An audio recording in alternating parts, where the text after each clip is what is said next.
24 ساعت آینده رو قراره بدون دست زندگی کنم، ولی نه اونجوری که تا الان دیدی.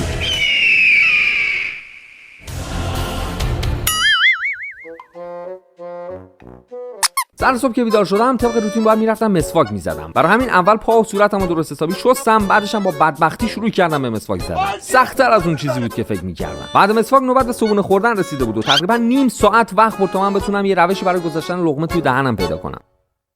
بعد از صبحونه لامی پیشنهاد داد یه دوری بزنیم مثلا حالمون بهتر بشه، اما انگار قراره بدترم بشه. رانندگی توی اون وضعیت خیلی سخت بود، اما منم تمام تلاشمو کردم بتونم این مسیر کوتاهی رو برم. وسط رانندگی بود که یهو گوشیم زنگ خورد و اصلا ایده‌ای نداشتم چطور باید جوابشو بدم. آقا پسر بیا، خواستم بهت بگم که بچه خوبی باش. من بچه بدی بودم، مامانم داد دستام و مقالی خورد. چقدر بچه‌ها بیادب شدن. اما از همه اینا سخت‌تر دستشویی رفتن بود. بالاخره شب شد و من و لامی هم تصمیم گرفتیم ورزش بدون دستو امتحان کنیم، اما اصلا ایده خوبی نبود.